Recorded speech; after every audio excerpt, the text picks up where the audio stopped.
নমস্কার বন্ধুরা, আমি আজকে বানাবো ছোট মাছের ঝাল দিয়া। প্রথমে মাছগুলো ভালো করে ধুয়ে নিলাম, তারপর নুন হলুদ মাখিয়ে রাখলাম।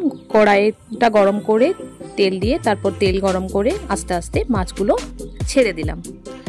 এবার আস্তে আস্তে সব মাছগুলো ছেড়ে দিলাম।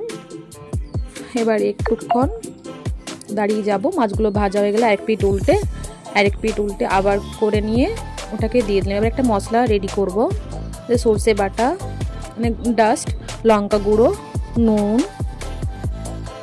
তারপর জল দিয়ে, লঙ্কা গুঁড়ো, নুন, এরপর জল দিয়ে ওটাকে একটু হালকা হলুদ, জল দিয়ে ওটাকে পর এই সর্ষের একটা মশলা রেডি করব। সর্ষে, হলুদ, নুন, লঙ্কা গুঁড়ি দিয়ে এটাকে জল দিয়ে একটু জল দিয়ে এটাকে আমি একটা ঘোল তৈরি করে 2-3 সেকেন্ডের মতন রেখে দেবো। তারপর এটাকে গুলে নিলাম ভালো করে, যাতে না গোটা গোটা থাকে মশলা।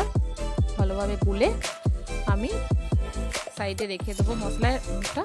এরপর চলে যাব কড়াইয়ে তেল দিয়ে দিলাম। এবার তেলটাকে গরম করতে হবে। গরম করার পর একটু কালো জিরে ফোড়ন দিয়ে দেবো।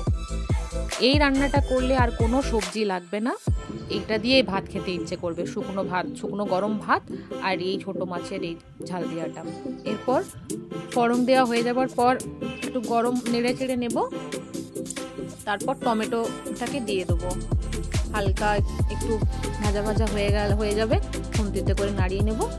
এরপর ভাজা হয়ে যাবার পর এটা দেখতে হবে কি নরম হয়েছে কিনা।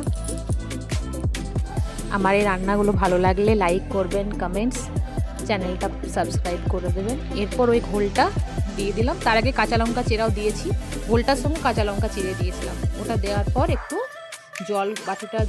জল গুলে বাটিটা ঢেলে দিলাম। চামচটাও যেটা লেগেছিল মশলাটা সেটাও ধুয়ে দিয়ে দিলাম।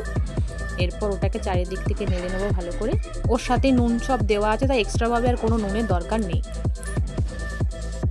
ব্যাস, এবারে ওটাকে ভালো করে নেড়ে নিয়ে আর একটু জল দিয়ে নিয়ে ওটাকে ফুটতে দিতে হবে একটু মতন। ফোটার পর ভাজা মাছগুলো, আবার কাঁচা লঙ্কা চেরা একটু দিয়ে ভাজা মাছগুলো ওর মধ্যে ঢেলে দেবো। ঢেলে দেওয়ার পর ভালোভাবে খুন্তি দিয়ে নাড়িয়ে মাছগুলো মশলার মধ্যে একটু নাড়িয়ে নিলাম। মনে হচ্ছে জলটা কম, তাই আমি একটু জল দেবো, কারণ গ্রেভিটা তাহলে মাছের মধ্যে ঢুকবে না। খুব শুকা হয়ে গেলো মুশকিল, একটু গ্রেভি থাকলে ভাতের সঙ্গে খেতে ভালো লাগবে, তাই দিয়ে দিলাম। এবারে ওটা একটু ফুটতে দিতে হবে একটু মতন। তারপর ওপর থেকে কাঁচা সর্ষের তেল দিয়ে গরম গরম নামিয়ে নিয়ে গরম ভাতের সঙ্গে পরিবেশন করুন ভাতের সাথে।